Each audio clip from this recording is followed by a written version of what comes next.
ರಾಜ್ಯದಲ್ಲಿ ಲೋಕಸಭೆ ಚುನಾವಣೆ ಕಣ ರಂಗೇರ್ತಾ ಇದೆ. ಬಿಸಿಲ ಕಾವಿನಂತೆಯೇ ರಂಗೇರ್ತಾ ಇರೋ ಕಣಕ್ಕೆ ಕಾಂಗ್ರೆಸ್ ನಾಯಕ ರಾಹುಲ್ ಗಾಂಧಿ ಪ್ರಚಾರವನ್ನು ನಡೆಸಿದ್ರು. ಆ ಕುರಿತು ಒಂದು ರಿಪೋರ್ಟ್ ಇದೆ, ಬನ್ನಿ.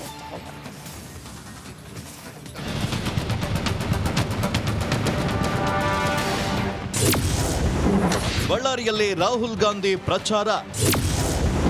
ಕೈ ಅಭ್ಯರ್ಥಿ ಈ ತುಕಾರಾಂ ಪರ ಮತ ಶಿಕಾರಿ.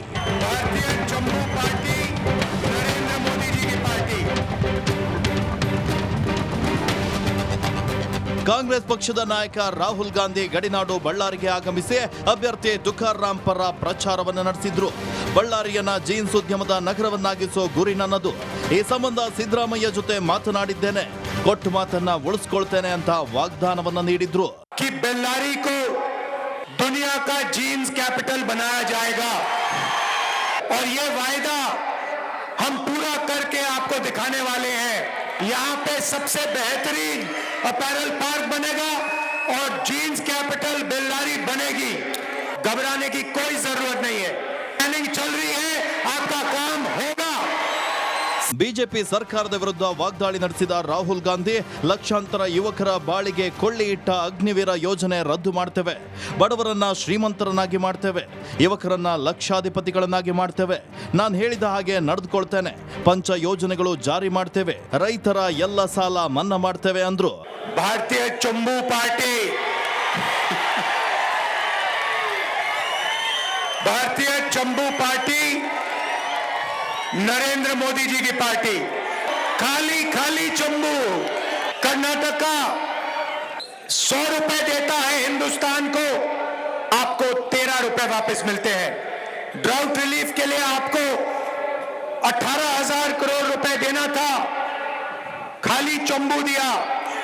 फाइनेंस कमीशन 60,000 करोड़ रुपए नहीं दिए. ಬಳ್ಳಾರಿ ರಣಬಿಸಿಲಿಗೆ ಜನರ ಹೆದರಿ ಸಮಾವೇಶಕ್ಕೆ ಬಂದಿಲ್ಲ ಅಂತ ತಿಳಿದು ಜಿಂದಾಲ್ ಏರ್ಪೋರ್ಟ್ನಿಂದ ವಾಪಸ್ ಹೊರಡಲು ರಾಹುಲ್ ಗಾಂಧಿ ರೆಡಿಯಾಗಿದ್ರು. ಆದರೆ ಸಚಿವ ನಾಗೇಂದ್ರ ಜನರನ್ನ ರೊಚ್ಚಿಗೆದ್ದಿಸಿದ್ದಕ್ಕೆ ಗೇಟ್ ಮುರಿದು ಒಳನುಗ್ಗಿದ್ರು. ಬಳಿಕ ರಾಹುಲ್ ಗಾಂಧಿ ಎಂಟ್ರಿಯಾದ್ರು. ರಾಜ್ಯದಲ್ಲಿ ಮೊದಲ ಹಂತದ ಲೋಕಸಭೆ ಚುನಾವಣೆಯನ್ನು ಮುಗಿದಾಯಿತು. ಇನ್ನು ಎರಡನೇ ಹಂತದ ಲೋಕಸಭಾ ಚುನಾವಣೆ ರಂಗೇರಿದ್ದು ಎಲ್ಲೆಡೆ ನಾಯಕರು ತಮ್ಮ ಶಕ್ತಿ ಪ್ರದರ್ಶನಕ್ಕೆ ಮುಂದಾಗಿದ್ದಾರೆ. ಆದರೆ ಮತದಾರ ಮಾತ್ರ ಯಾರ ಕೈ ಹಿಡಿತಾನೆ ಅಂತ ಕಾದ್ ನೋಡಬೇಕಿದೆ.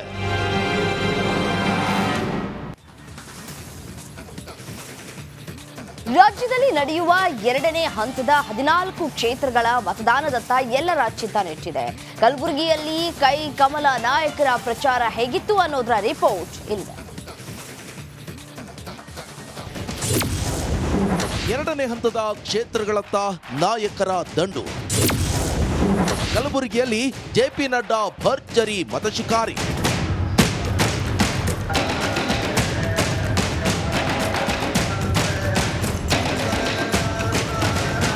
ರಾಜ್ಯದಲ್ಲಿ ಮೊದಲ ಹಂತದ ಮತದಾನ ಮುಗಿತಾ ಇದ್ದಂತೆ ಇದೀಗ ಎಲ್ಲರ ಚಿತ್ತ ಎರಡನೇ ಹಂತದ ಕ್ಷೇತ್ರಗಳತ್ತ ನೆಟ್ಟಿದೆ.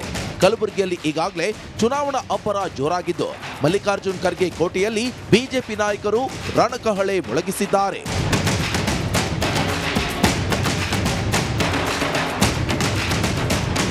ಬಿಜೆಪಿ ರಾಷ್ಟ್ರೀಯ ಅಧ್ಯಕ್ಷ ಜೆಪಿ ನಡ್ಡಾ ಕಲಬುರಗಿ ನಗರದಲ್ಲಿರುವ ಸರ್ಫ್ ಬಜಾರ್ನಲ್ಲಿ ಸಿದ್ಧಿವಿನಾಯಕ ದೇಗುಲಕ್ಕೆ ತೆರಳಿ ವಿಶೇಷ ಪೂಜೆ ಸಲ್ಲಿಸಿದ್ರು. ಬಳಿಕ ರೋಡ್ ಶೋ ಆರಂಭಿಸಿದ ನಡ್ಡಾಗೆ ಬಿಜೆಪಿ ಅಭ್ಯರ್ಥಿ ಡಾಕ್ಟರ್ ಉಮೇಶ್ ಜಾಧವ್, ಮಾಜಿ ಶಾಸಕ ದತ್ತಾತ್ರೇಯ ಪಾಟೀಲ್ ರೇವೂರ್ ಸಾಥ್ ನೀಡಿದ್ರು. ಜೆಪಿ ನಡ್ಡಾ ರೋಡ್ ಶೋನಲ್ಲಿ ಸಾವಿರಾರು ಜನ ಭಾಗಿಯಾಗಿದ್ರು. ಹೆಚ್ಚಿನ ಸಂಖ್ಯೆಯಲ್ಲಿ ಮಹಿಳೆಯರು ಭಾಗಿಯಾಗಿ ಮೋದಿ ಘೋಷಣೆ ಕೂಗಿದ್ರು.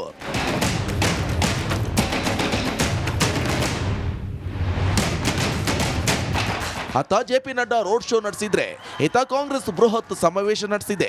ಕಣ್ಣಿ ಮಾರ್ಕೆಟ್ ಮೈದಾನದಲ್ಲಿ ನಡೆದ ಸಮಾವೇಶದಲ್ಲಿ ಸಿಎಂ ಸಿದ್ದರಾಮಯ್ಯ, ಪ್ರಿಯಾಂಕ್ ಖರ್ಗೆ, ಶರಣ್ ಪ್ರಕಾಶ್ ಪಾಟೀಲ್ ಸೇರಿ ಹಲವು ನಾಯಕರು ರಾಧಾಕೃಷ್ಣ ದೊಡ್ಡಮನಿ ಪರ ಮತಬೇಟೆ ನಡೆಸಿದ್ರು.